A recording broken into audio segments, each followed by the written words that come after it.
Hello, everybody. I'm Skip Alzheimer. Welcome to the avgeeks lunchtime streaming show.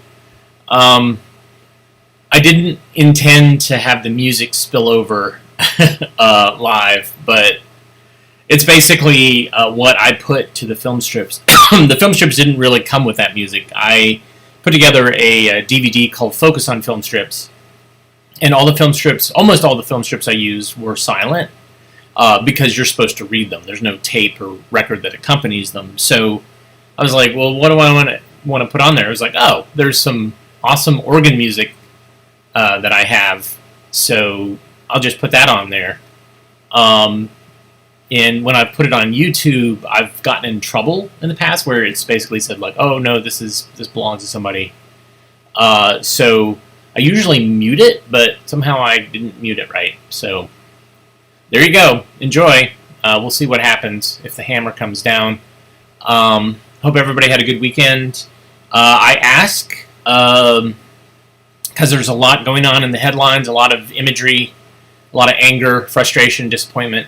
I ask that we give ourselves a break for an hour and let the 16mm films that I'm showing you, let that be what you pay attention to and comment on and be snarky about. As there are certainly a lot of other things that we could be commenting on. But I'm not saying that you shouldn't be thinking about this and what's happening current event-wise, but this is our little break, our little oasis of ludicrous 16mm films. So We'll start off with this film, which I haven't seen.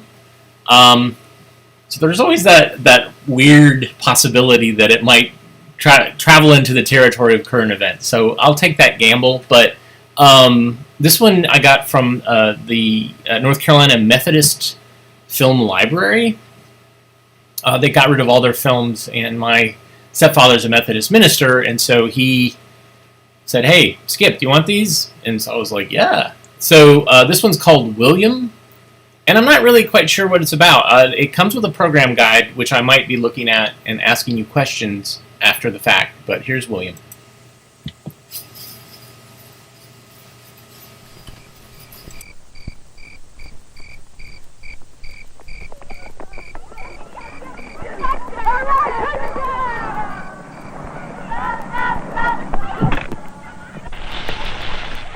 You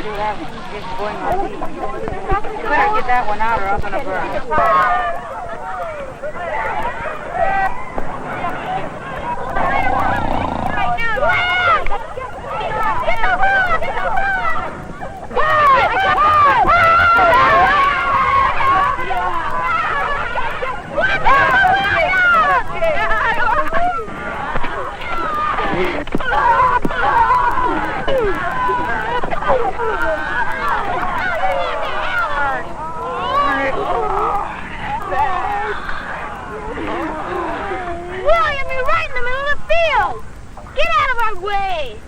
Come on, you guys, let's take the down over. Get out.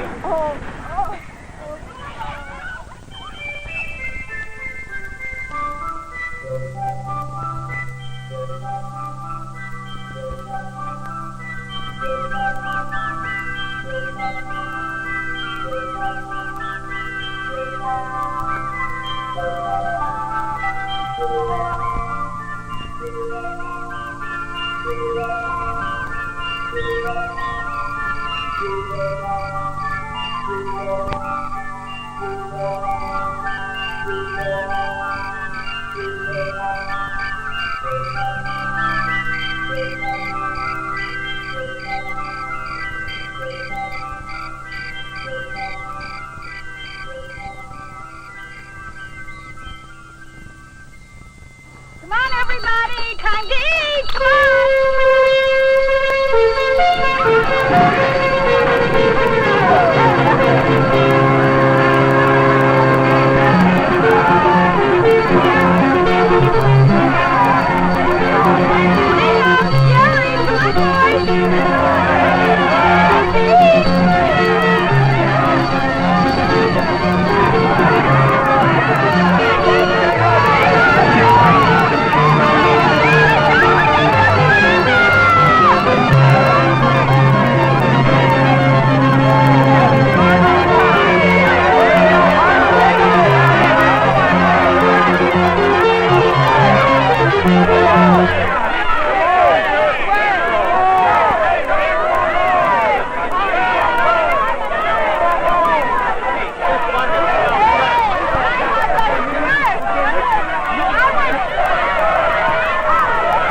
Oh, I forgot my glass.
William, get away from there. You're going to get hurt. Go over to Mommy. One club, one heart. 2 clubs. Half. Have you heard the latest about Stella Chapokis? No. Come on, Charles. Tell us about it. William, why don't you run along and play with the other children? We're going to talk a little grown-up talk now, okay? I don't want to hear you. I heard that she... Line up! Proclamation! 3, 4! Just that short! 5, 6! 7, 6! 7, 8! Play it straight! 9, 10! Start again! William, you blew it! This is a girls' game, you know. Yeah! Tommy. All right. Okay, Joe. All right. Johnny. All right. Cameron. Oh, come on. Danny. All right. Roger. Kyle. Steve. Gino. Greg. All right.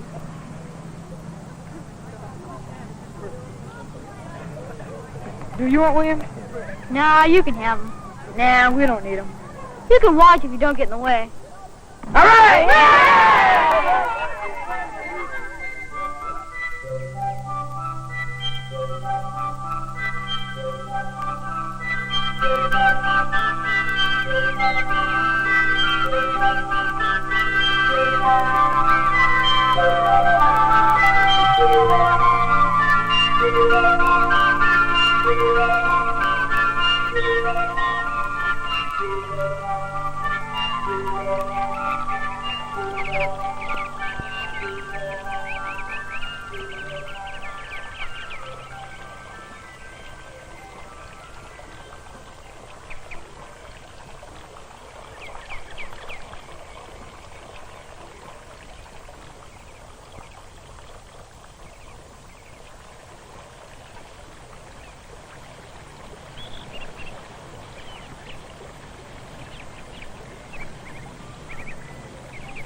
Did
you find it?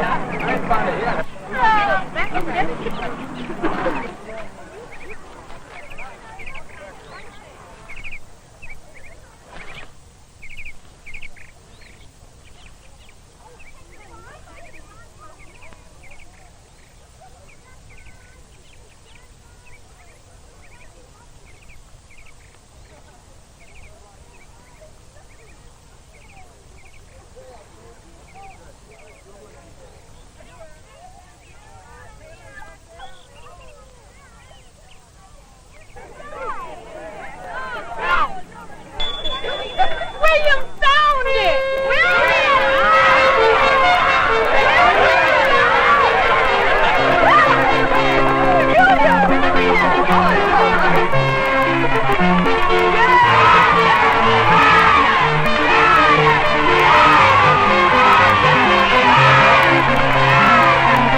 There was something special about that boy.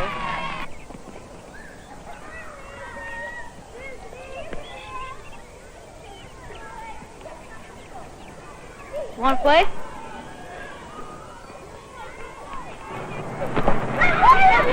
Dang it, William!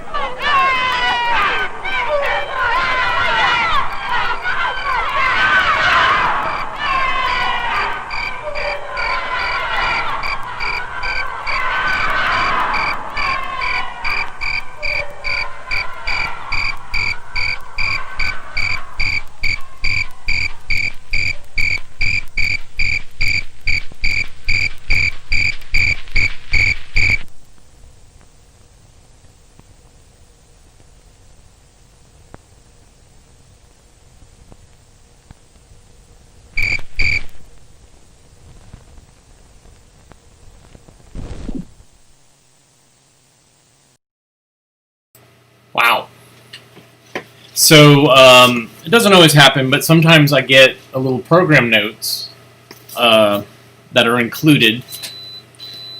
And let's see. There's some weird poems in here.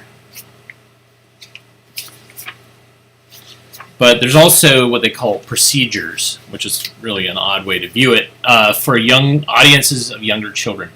They have a before viewing, which I didn't ask you, but here's discussion points. Before anything else happened in the film, we saw William and what else? What clues did these things give you as to what William was going to be like? Did he turn out to be like that after all? 2. How did William feel after the football team fell over him? How can you tell? How did it make you feel when boys were falling and flying through the air? Did you see or hear anything in the food scene that made you laugh? Share those parts with the class. Do people really act like that at a picnic? Why do you think the people in the film did? How does the film show that the people were enjoying their food?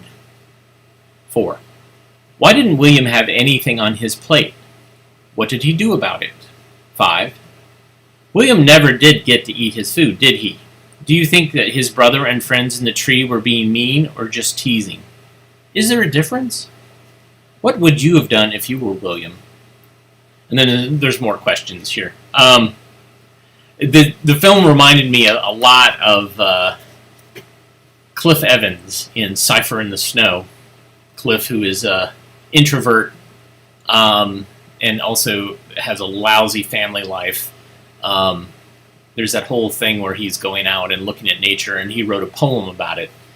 So William, very similar in my mind. And if he had not found at the end and then basically, celebrated, what would have happened to William? I mean, that's the real story there, I think. But anyways, yeah, there you go. There's your Methodist film for the day. One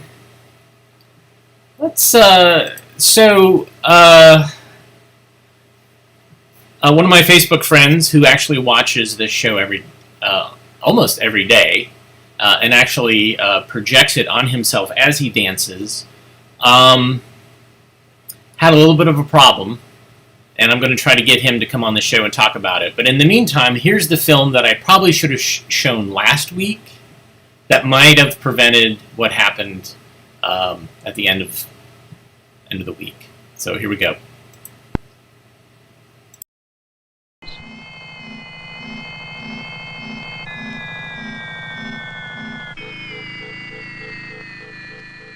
But no matter what the material, or how sophisticated the equipment being used, man is the only member in this combination that thinks, that knows what is safe, knows the material to select and why, and knows which tool to use or machine to employ.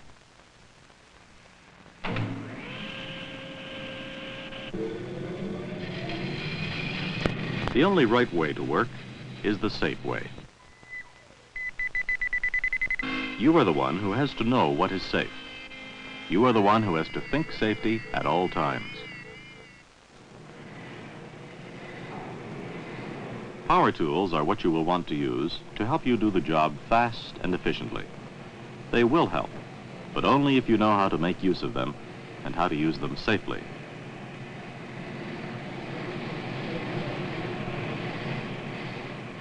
The decision is yours.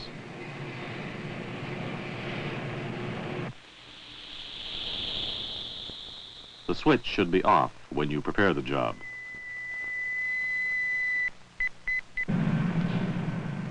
If you know how to plan and how to prepare, you will get the job done right and safely. Warped materials should be planed before working on them. They represent danger. So do knots. They might fly out. For each material, there are preferences and drawbacks. Working safely will let you complete a job and will let you go on to the next. An overheated bit could snap and injure, but the application of oil, the correct oil, will help make the job safe. Know the material and tools you are going to use. Safe practices will get a job done well and safely. The table saw has probably caused more accidents than any other power tool. The push stick, different versions for different applications, will help to keep your fingers away from the blade. The stock you work should be secured. If your hands let go, it is you who might get hurt. There are some operations that require the removal of the guard, and for precision should be done without a push stick. Check with your instructor before you take this course of action, and be sure to be familiar with the handling of the machine. Extra caution should of course be taken, but never disregard the rule that waste stock should not be removed from any machine until after it has come to a complete stop.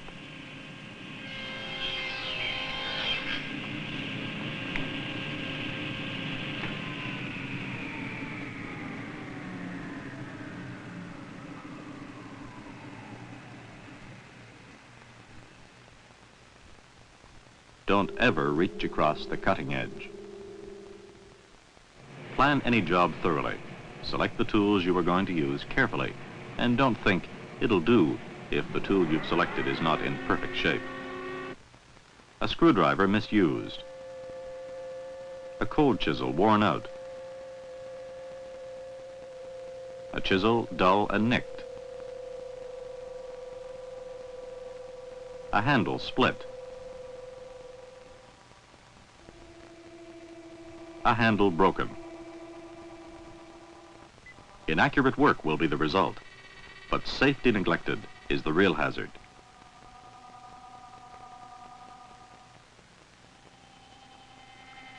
A loose hammerhead may fly off. It not only represents danger to yourself, but everyone else around you as well. Take the time to wedge it and prevent accidents. Accidents don't just happen, they are caused. A greasy wrench handle might be just such a cause. You can't get any grip, and your hand will slip when you apply pressure. A bird head on a center punch. The hammer might slip. Your hands might get hurt, but even more dangerous, the burr might chip off.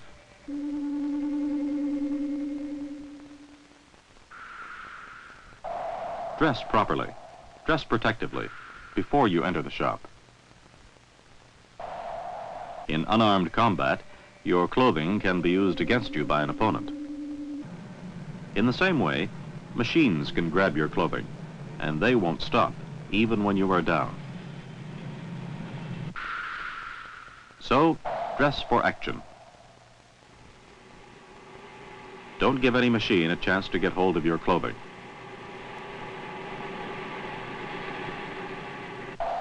Take off your tie. And take off your rings and wristwatch before you start to work. Shirt sleeves are bound to get in your way. If you wear a smock, button it up. Loose sleeves are rolled up above your elbow.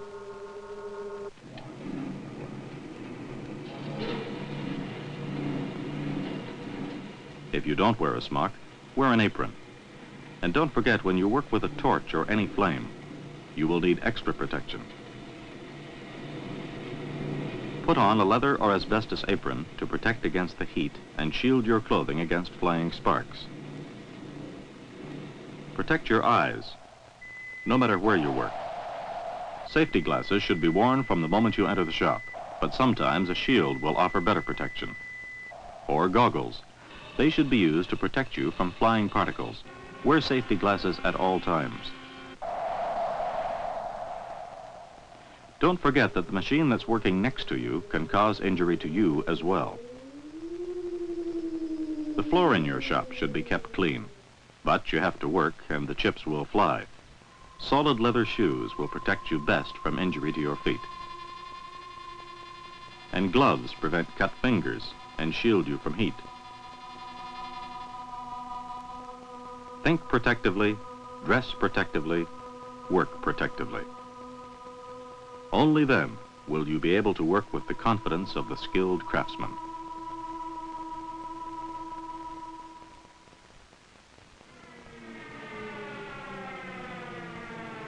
Carrying material is part of any job. Be especially careful with long objects. He's asking for trouble. Like this. And this.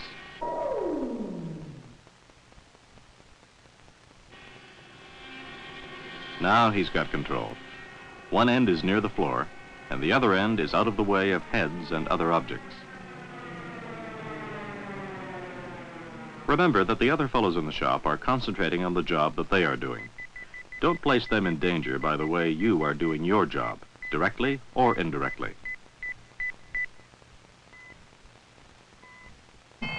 You can learn a lot about lifting from this fellow. He is squatting, not bending from the waist. He is close to the weight, with his feet apart. He lifts with his leg muscles, not his back. Follow the same practice in the shop when lifting anything. Get a good hold on the object you are lifting, squat, don't bend your back. This technique is all important, not only in professional training. Never bend over when you pick up anything. Your legs are stronger than your back.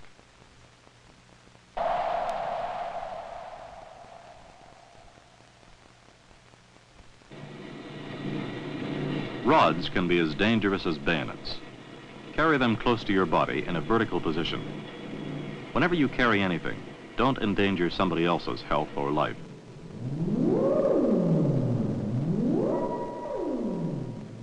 Tools are like weapons. The best way to carry tools is in a carry-all. Keep pointed or cutting edges down.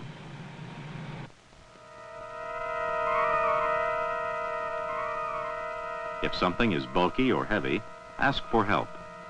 You don't prove any point if you injure your back, except that you have been careless. Remember that no matter what you do, the best way has to be the safe way. Be sure to make and keep your shop a safe place to work in. And be sure that you recognize safety hazards for what they are. Mistakes committed by you that can be very costly. Keep the floor in your shop clean and keep it free from obstacles. A safe and non-slip footing will make you feel comfortable and will allow you to concentrate on what your hands are doing. A cluttered floor doesn't make your job easier, nor is it safe. Don't leave anything around for somebody else to trip over. Take the time to clear away shavings. You have to be able to see what you're doing. Waste containers are there for your safety. Metal cuttings are dangerous. Don't let them accumulate. A broken blade can be a hazard. You'd use a brush to clean away broken glass. So use a brush when you clean up your bench or machine. Too many tools around you won't save you time. They'll create accidents.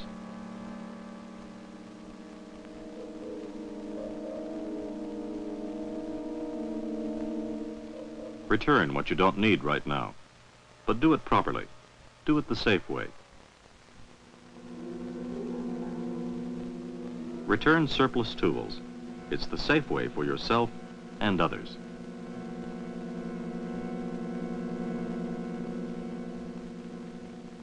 Oily rags might start a fire. When not used, they belong in a covered container. You know that accidents could happen. Know what to do if they do.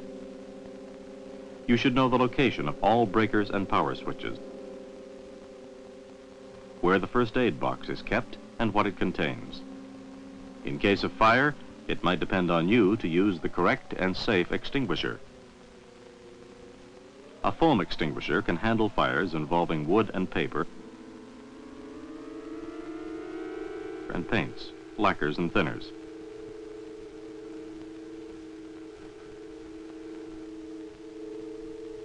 But fires involving electrical parts and wiring will have to be fought with a carbon dioxide type of extinguisher.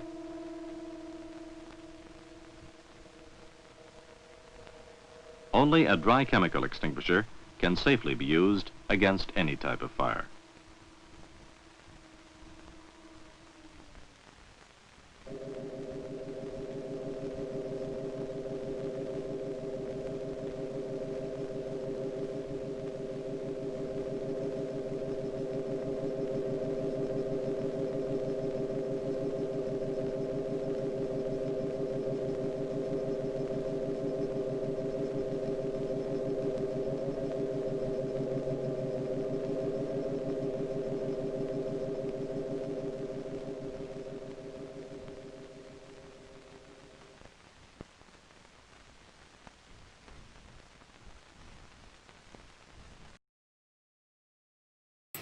That music was awesome. I'm a very big fan. It just makes things so much more creepy and dire, I guess. Anyways, I'm sorry, Facebook friend, for not showing this last week, because maybe it would have tipped you off. Anyways, I'm working on maybe trying to have him on as a guest. A brief guest this week. Also, I should say that coming up on the 13th, I'm going to have Joe and Nick from the Found Footage Festival. We're going to watch some films and talk about films that they saw as kids and films. They're also going to bring some things. They're great guys. I've gone on tour with them. They're hilarious. And they like to play games, too, actually. We played quite a few games together. Anyways, they've had me on their show a couple of times, so I figured it's time that I have them on my show. So that's on the 13th. What do we got? Here's a film. It's kind of interesting. I like the films that I have that are niche, that are meant for a very specific audience at a very specific time. And so this is meant for homeowners after their house is burned down. Called After the Fire.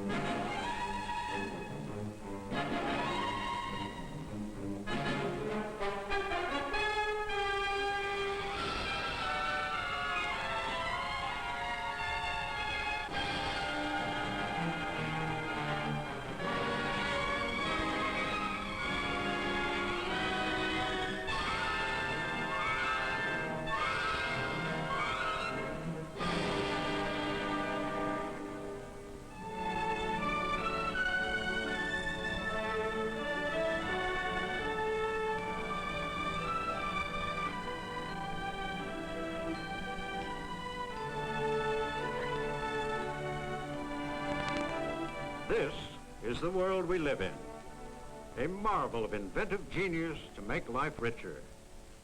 Individual homes and apartment houses, factories, warehouses, stores, office buildings, structures and properties of every size and shape to produce and deliver the goods we've come to expect. Perhaps the most fantastic thing about it all is that what holds everything together is a mountain of paper. Spelled out on these papers are the agreements and promises that we live by. Without these papers, chaos would follow. Among the most important of them are our insurance policies. The reasons are clear. With the best of planning, disaster will sometimes strike. Sometimes it is due to nature on the rampage. Sometimes it is due to a mechanical failure, or an automobile that has gotten out of control, or a plane crash. Sometimes the cause is simply human carelessness, perhaps failure to put out a cigarette. A serious fire may never occur to any of us in a lifetime, but when it does, the consequences are serious. How do you protect yourself against such a possibility? How do you get back to where you were before the disaster struck? Most of us try to anticipate these questions, and the best answer we have found lies in an insurance policy. A piece of paper with promises to reimburse us for losses. Most of us carry fire insurance, but how many of us have ever read the policy? Now, suppose you do have a fire, and you've sustained a serious loss. Up until now, there was always something more pressing to do. And when you finished these, there was something more pleasant or easier to do than read a policy. A policy is a complicated document with some pretty technical language.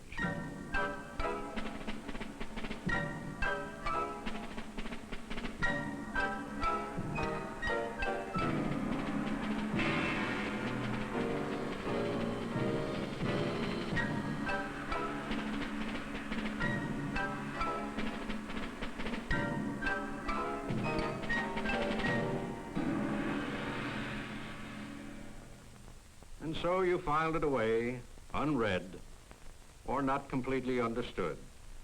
Now, you've had a fire, and all you want is to make a fair settlement so that you can get back to normal, as it was before. And what you're entitled to collect is contained in this contract.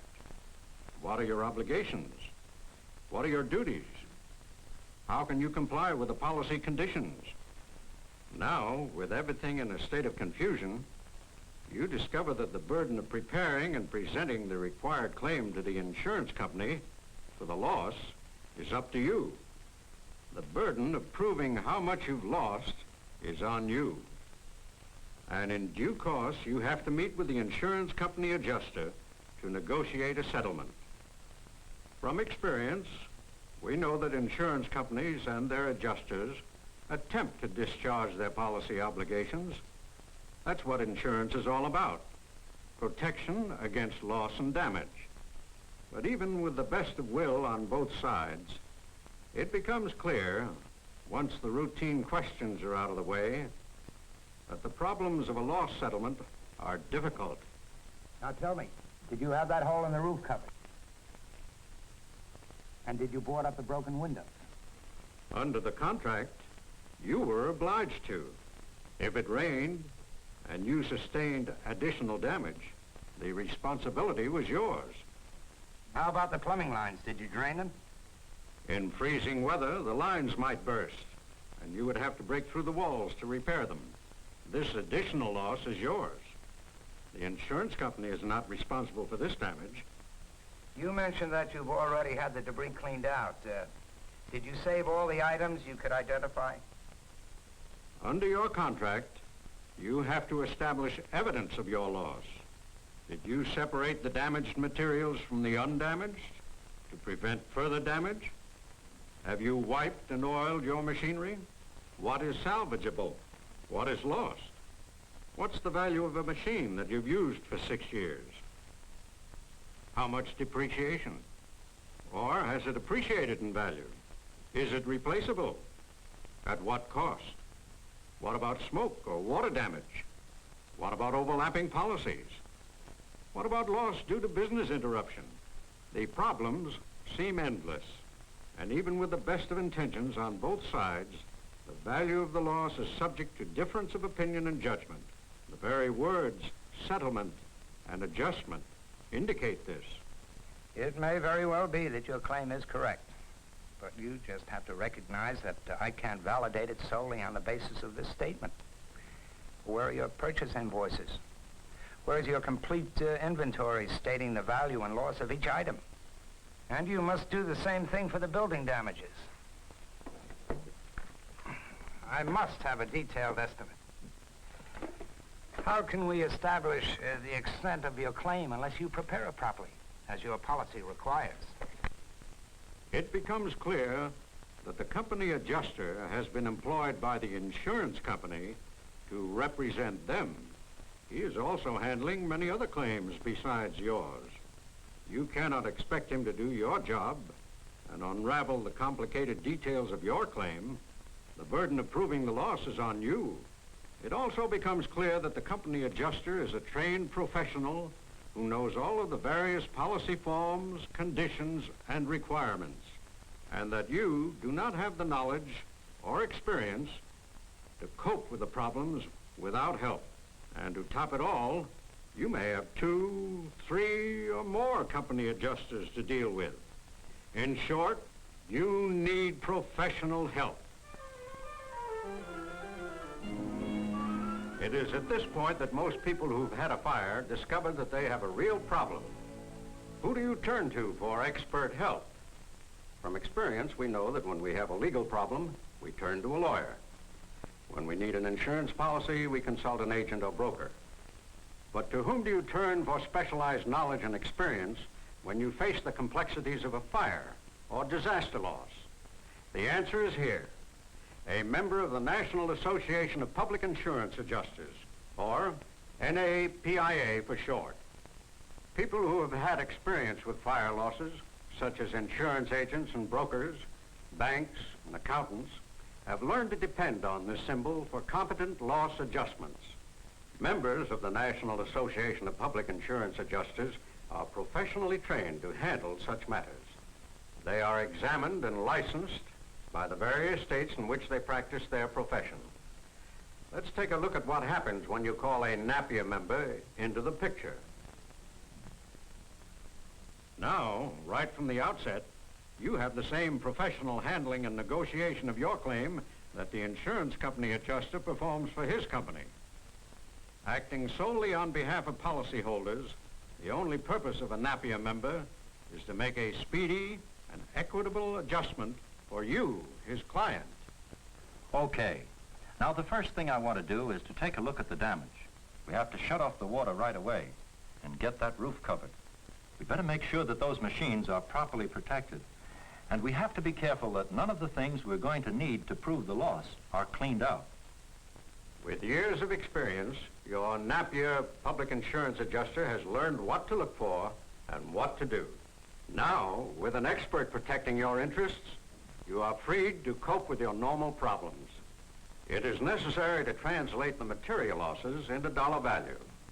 It takes substantial effort and experience to arrive at the figures. And this is the job that your NAPIA public insurance adjuster handles for you. Notify the insurance company while I go through the policy. Then get me Jim Walker on the phone. Walker and Stevens? I need detailed specifications on the building damage. And we've got a lot of temporary repairs that have to be done. Oh, I also want to speak to Kelly. He has to get over there and sort out the stock and prepare a detailed inventory. And I'm going to need figures from D Engineering.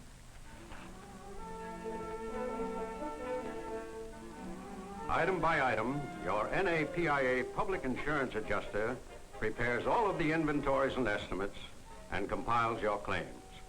Many factors such as co-insurance, non-concurrencies, pro-rata liability, and dozens of others must be considered. Each of them is important in preparing a claim. They vary greatly from situation to situation and with the terms of the policies.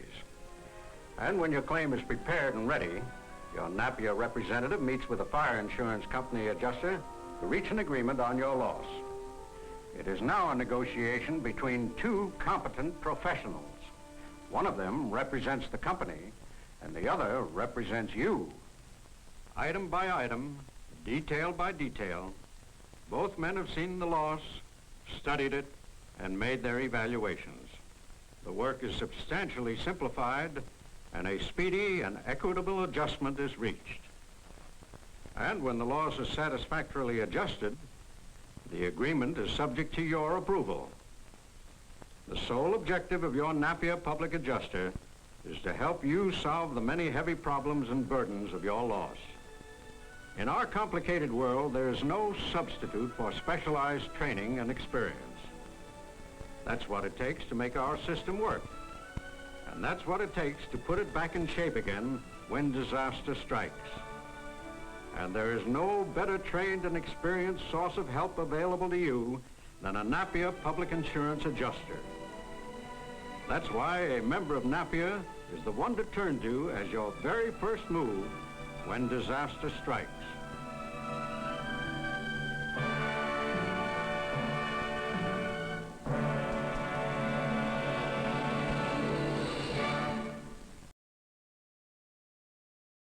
As someone pointed out in the comments, the insurance adjuster was cruising for a bruising there. That guy. I've had pretty good experiences with insurance adjusters with my house, having had trees fall on both houses, both the archive and which happened last year, and my house a couple of years ago. So thankfully they got their act together. Let's see, what do we got? What do we want to watch? Let's learn. We've been talking about safety a lot, so let's learn to stop and go safely. This is missing the beginning title, but it's still pretty good. We can all imagine what it might. So we all realize that there are certain things which we must do in traffic. Do we know why we must do these things? Another reason? Well, sometimes isn't it so we won't be selfish? Yes, that's a very important reason, and one that we often forget. Streets and sidewalks belong to, and we all use them. So share them by being courteous. Give before you cross the street? That's right. That's a rule. You bet it is. We have traffic rules, which tell us how to be good citizens by reminding us to be alert and careful, as well as courteous and considerate. Can we think of some more rules? Wouldn't another rule be stop, look, and listen at a train crossing? Yes, that's a rule, and it reminds us to be alert. Let's have another rule. There's a sign near our school that's for cars to make them slow down. Yes, we have a rule that drivers must be extra careful when they go past schools and playgrounds. Now, how about some of the rules which help us to be courteous, thoughtful, and considerate? Aren't signal lights at crossings to make us take turns? That's a good example of a courtesy rule. Signals make us take turns by making traffic going one way wait for traffic going the other way. When we ride our bikes, there's a rule that we must signal when we are going to turn a corner. That rule helps us be considerate of others by letting them know just what we're going to do. Now here's an important question. Whose job is it to enforce the rules, to see to it that everyone is alert, careful, courteous, and considerate? Do you know?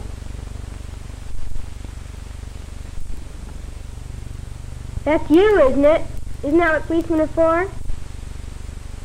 At first it may seem that way, but that's not entirely true.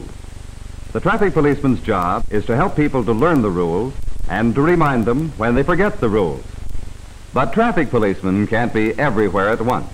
There are lots more people to watch than there are policemen to watch them.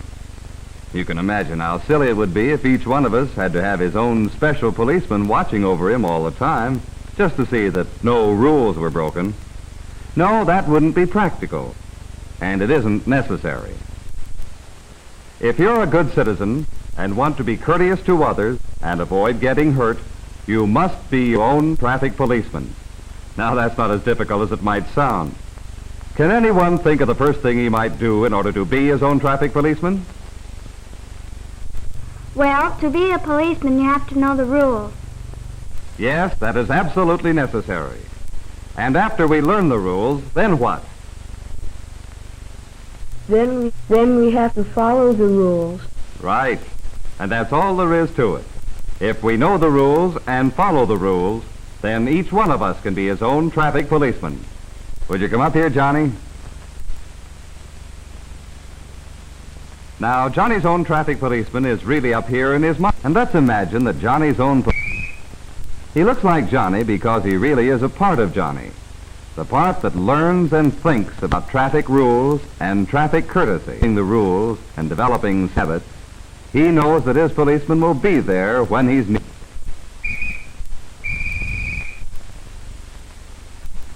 To remind him of the rules and warn him of danger. If Johnny really thinks about safety all the time and tries to learn all he can about safety, then he'll have a policeman to help him be a citizen. Let me tell you a story about a friend of mine and how his own traffic policeman was on the job to help him avoid getting hurt. His name is Jimmy, and on this particular day his mother sent him to the store. And I just need a loaf of whole wheat. This should be enough. And watch out for the cars on the road. Yes, Mom. Jimmy was thinking mothers worry too much. After all, he was big enough to know the rules, like the one that he should walk down the road on the left side, facing the traffic, so he could watch out for cars. And Jimmy knew how to cross the road safely, too. He didn't have to be told to watch out for cars.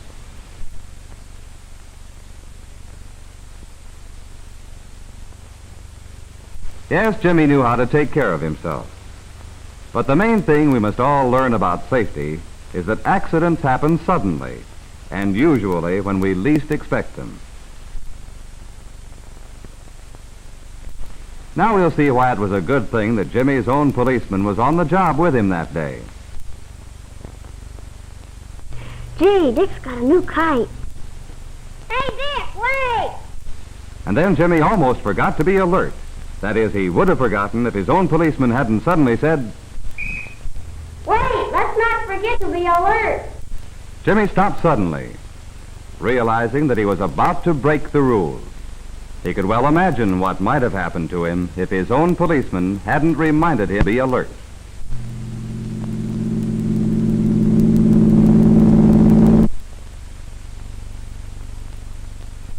We all know that dashing into the road from between parked cars is dangerous. Jimmy knew it too.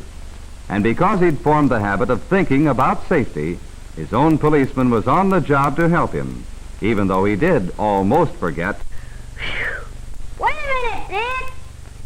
After all, Dick didn't mind waiting just a little bit longer so Jimmy could take the time to cross the road carefully. And that's how Jimmy avoided getting hurt, because he'd learned the rules and had formed safe habits. Would you have remembered in time if you were Jimmy? Perhaps some of you have had an experience like Jimmy's, when you stopped yourself just in time to avoid causing a traffic accident. I had one a few weeks ago. I remember I was tired of just skating around there, so I challenged Jane to a race. Come on, I'll race you to my house. Okay, if I can start it. Get set, go. I got off to a good start and pulled ahead of Jane. But even though I was ahead, I wasn't sure I could beat her. We had quite a distance to go, so I skated as fast as I could. I didn't want to give her a chance to catch up and pass me. And then I remembered that to get to my house, we would have to cross Maple Street. As we raced toward the crossing, I tried to decide whether I should stop at the corner and look for cars or not. After all, I would have felt silly if I had stopped and Jane didn't. She might pass me. Not many cars use Maple Street, so maybe it wouldn't be dangerous. But just... Hold on, you're forgetting to be careful. That was my own policeman talking to me. Quickly I imagined what might have happened if I had gone ahead and taken a chance. There was no way I could tell whether there was a car coming or not.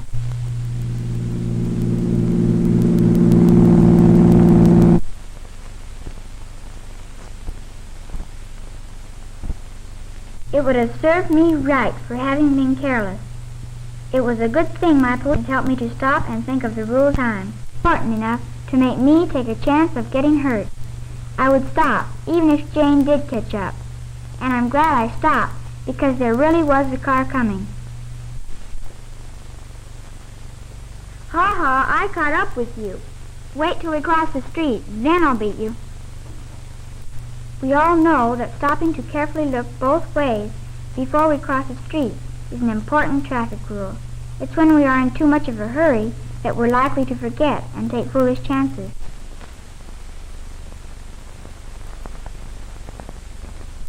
Well, Jane won that race, but I'd just as soon she had won as to have taken a chance of getting hurt. Thank you, Helen. That was a good story. It showed that we should never be careless by taking unnecessary chances. Has anyone else had an experience like Helen's they'd like to tell us about? Billy?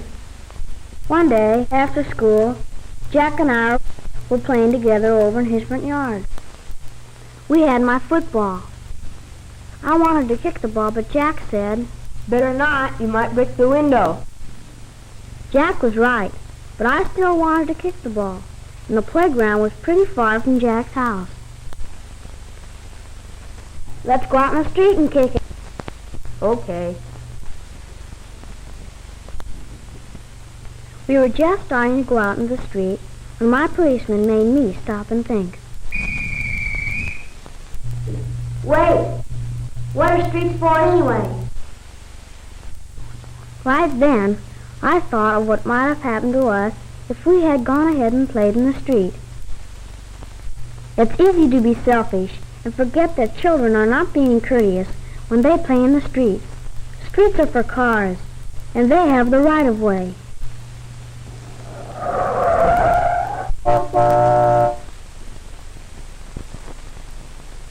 Of course, playing in the street can be dangerous as well as selfish, because a driver might not have sufficient time to stop.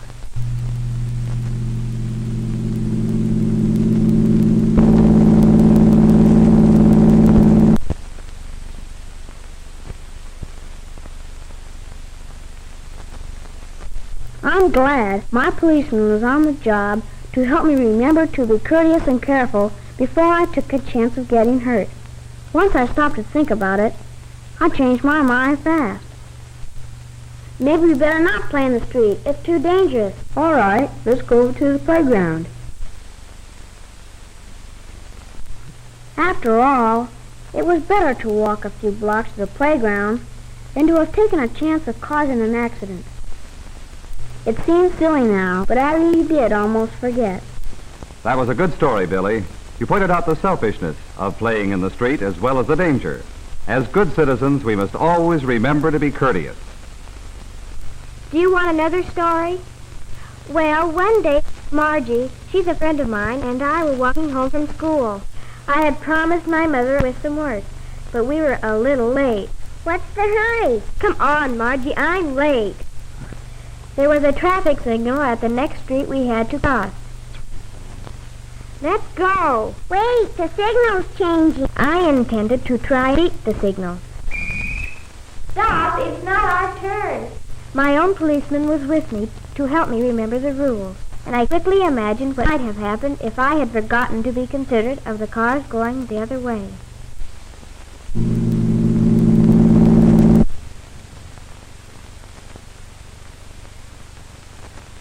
I wasn't in that much of a hurry. My own policeman helped in time to remember to be a good citizen by waiting my turn. Signal lights are put at the corners to help us, and we must stop when they tell us to. Even though we were in a hurry, the moments it took while we waited for the signal to change didn't really make much to matter. I turned across the street, was safe, as the cars obeyed the signal and waited. That's when by remembering to be considerate, isn't it? Yes, Barbara, it certainly is. Now I think we all realize the importance of being our own traffic policeman. Do we all agree that from now on we'll try to be our own traffic policeman? Yes. All right. What do we do first? Well, we have rules. That's correct. Then what? Then we have to follow the rules. And to be sure we follow the alert, careful, courteous, and considerate. That's it. But now, won't you just ride it?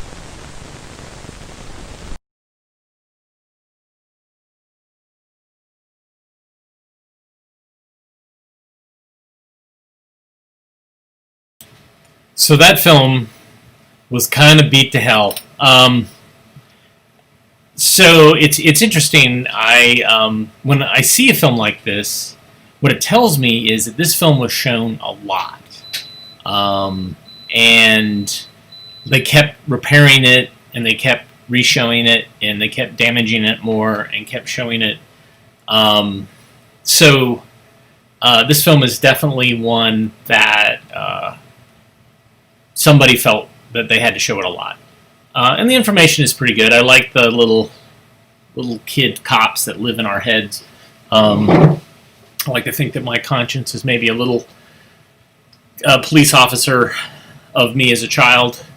But this was made by Porta Films, and Porta Films did Helping Johnny Remember, which is that weird film where kids are kind of in this like black area, like they're in purgatory, and they're trying to deal with the fact that Johnny is being mean and being unsocial.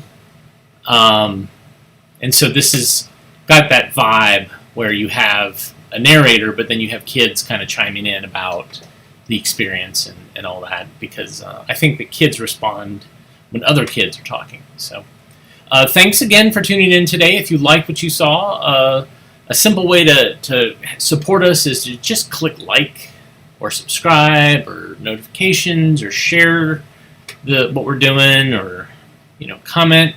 Another way is to buy us coffee. Coffee is great.